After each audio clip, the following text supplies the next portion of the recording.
Welcome back. Today, we're diving into a period of history that's not often discussed, and that is the bizarre and weird weapons of the Great War. As the chaos of World War I unfolded, all the nations unleashed a torrent of innovation and destruction upon each other, with some of these peculiar inventions. Starting with weapon number 1, the Minenwerfer. Infantry mortars. Launching corpses, these German mortars were designed to launch not just explosives, but enemy corpses infected with diseases like cholera and dysentery. The goal was to spread diseases and terrorize enemy troops. Thankfully, the effectiveness was limited, and the practice was eventually outlawed due to its barbarity. Number 2, booby-trapped dead bodies. Both sides resorted to booby-trapping their own dead soldiers with grenades or explosives. The hope was to inflict casualties on anyone attempting to recover or bury the bodies.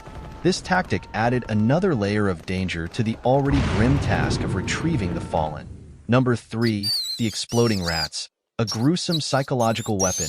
The story goes that one side, possibly the Germans, attempted to capture live rats, strap explosives to them, and then release them into enemy trenches. The idea was that the explosions would cause panic and chaos.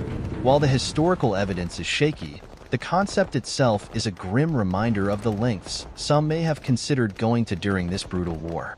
Number 4, flechettes. The sky darts of death.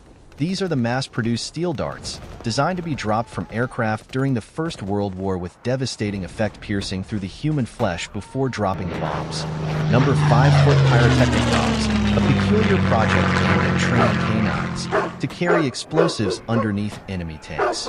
Despite initial successes, logistical challenges, and the unpredictability of the dogs in combat led to the eventual abandonment of the project. Number 6, bicycle-mounted mortars. A peculiar solution to the challenges of mobile artillery. Mounted on specially modified bicycles, these mortars provided infantry units with a means of delivering indirect fire on the move.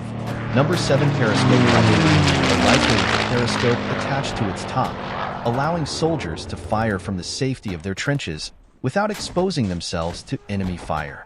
While ingenious in concept, its practicality was limited. Number 8, Livens projector.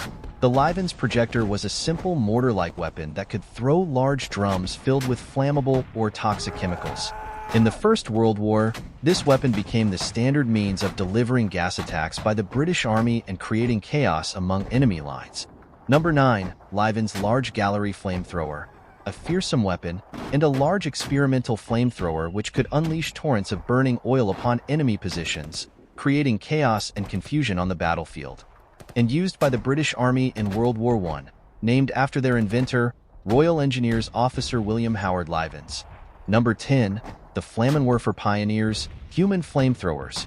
The horrors of trench warfare pushed some armies to consider using living people as flamethrowers.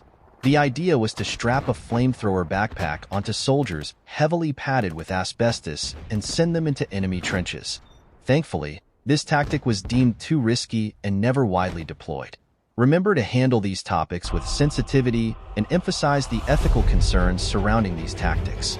World War I pushed the boundaries of warfare, and these bizarre tactics serve as a reminder of the dark side of human conflict. Thanks for joining us today. If you enjoyed this video, be sure to leave a like and subscribe for more explorations of history.